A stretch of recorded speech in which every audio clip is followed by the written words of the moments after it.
अस्सलाम वालेकुम। कंटिन्यूज़ के साथ मैं हूं हमजा शफ़ीक और आज हमारे साथ एक कोर ऑफ फिल्म मेकिंग है मिस्टर एहसन मिन्हास, जो एक एडिटर भी हैं, एक क्रिएटर भी हैं, एक डायरेक्टर भी हैं और एक प्रोड्यूसर भी हैं।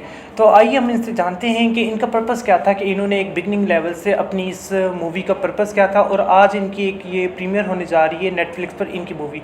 तो इस आइए हम इनसे पूछते हैं कि इनका पर्पस क्या था बेसिकली इस मूवी के हवाले से। आप क्या कहना चाहेंगे सर? पर्पस हर फिल्म मेकर का क्या होता है? फिल्म बनाओ।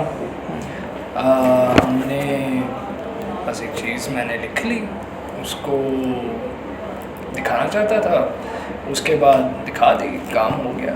एक फिल्म मेकर की हमेशा क्या सबसे बड़ी नीड होती है?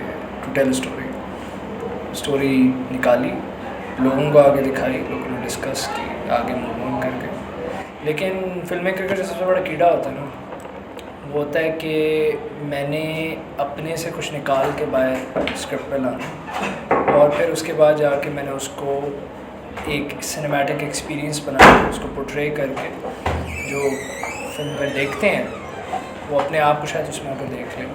तो आई थिंक हमारी वो पूरी हो जाती है एक सर्टेन अर्ज कि वी इन्फ्लुएंस्ड समवन, या हमने किसी को एक्सपीरियंस दिया। बिल्कुल सर, जैसे आपने बताया।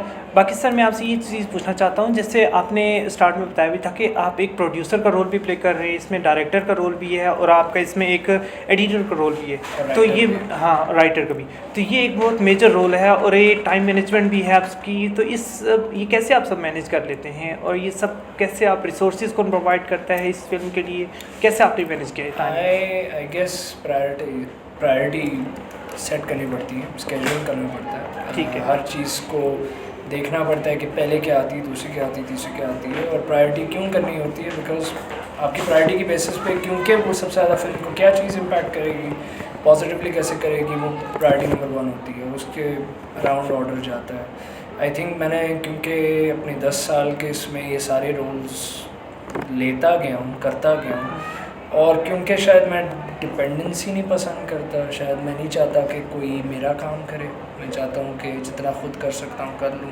एक और बड़ा तरीका ऐसा है कि जब एक इंसान का क्रिएटिव विजन होता है तो अगर आप किसी और को वो दे दें तो वो उसको अपने तरीके से देख सकता है, और शायद आपका विजन पूरा ना हो, उसमें थोड़ी मिलावट भी आ सकती है, अच्छी भी हो सकती है, बुरी भी हो सकती है। लेकिन मेरा काम का स्टाइल ऐसा है कि मैं जितना खुद कंट्रोल कर सकूं अपने विजन को अपने हाथ से, आई थिंक मेरी फिल्म्स के लिए उतना ही अच्छा।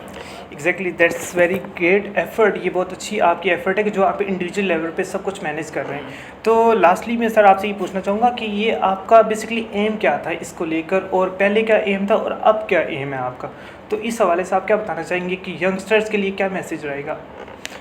और आज आपने जो सेमिनार किया और माशाल्लाह से बड़ा अच्छा से आपने कंडक्ट किया, सब कुछ इंस्पायर किया, सब कुछ स्टूडेंट्स को काफ़ी इंस्पायर हुए और एक तरह से वो मोटिवेट हुए कि हम भी नेक्स्ट टाइम ऐसी कोई अगर करना चाहें तो हम आपके थ्रू, आपकी काउंसलिंग के थ्रू हम आगे मूव करेंगे। तो ये इस बारे में आपका क्या एम है? आप मेरा एम 9 साल की उम्र से भी वही था, 28 साल की उम्र में वही है। और एम ये है कि स्टोरीज़ लिखनी है, बनानी है, दिखानी है, ठीक और है। आगे चलते जाना है।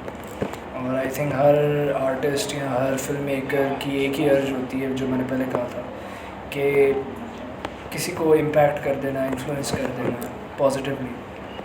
और when people watch your work, और अगर अपने आप को उसमें देख लें, अगर एक बंदे ने भी देख लिया तो आपका काम हो गया। और आई थिंक मेरा यही रहा है शुरू से।